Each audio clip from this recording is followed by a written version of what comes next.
अस्सलामुअलैकुम, welcome to my YouTube channel. कैसे हैं आप सब? उम्मीद करती हूँ आप सब ठीक ठाक होंगे, खैर खैरियत से होंगे। आज मैं आपके लिए बहुत ही ज़बरदस्त सी केरी की चटनी की रेसिपी लेकर आई हूँ।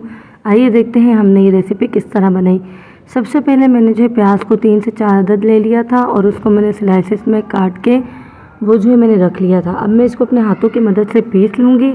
जब तक हम प्याज को पीस लेते हैं तो आप चैनल पर नए हैं प्लीज़ चैनल को लाइक और सब्सक्राइब कर दिया करें ताकि हमारी आने वाली हर नई वीडियो का नोटिफिकेशन सबसे पहले आप तक पहुंच सके। अब हम यहाँ पर प्याज को जो है अपने हाथों की मदद से पीस लेंगे। बिल्कुल बारीक सा, बिल्कुल पतला पतला सा प्याज हम कर देंगे ताकि ये चटनी खाने में बहुत ही मज़ेदार सी और बहुत ही लजीज सी हो जाए।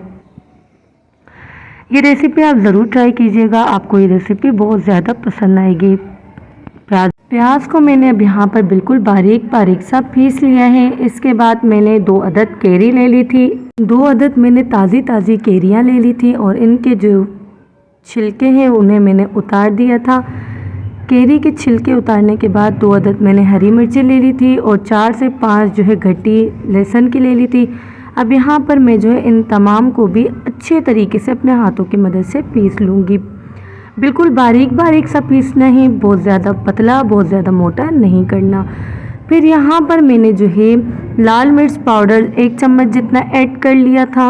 1 चम्मच जो है हम यहाँ पर लाल मिर्च पाउडर ऐड कर देंगे और जो आपको जो है स्पाइसेस समझ में आते हैं आप वो भी ऐड कर सकते हैं। फिर इसके बाद जो है मैंने 1 चम्मच नमक ले लिया था, आप अपने टेस्ट के मुताबिक नमक को ऐड कर सकते हैं।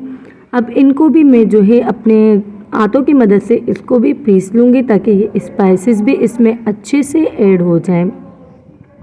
प्लीज़ चैनल को लाइक और सब्सक्राइब कर दिया करें, वीडियो को एंड तक लाजमी देखा करें, हमें आपके सपोर्ट की और दुआओं की बहुत ज़्यादा ज़रूरत है। अब मैं जो है इसको एक कटोरे में सर्व कर दूँगी। ये चटनी आप किसी भी चीज़ के साथ खा सकते हैं। गर्मियों में तो ऐसी चटनी ज़रूर बनाया करें। ये रेसिपी बहुत ज़्यादा आसान थी। मिलते हैं अगली वीडियो में। अपना और अपने घर वालों का ख्याल रखिएगा। अल्लाह हाफिज़।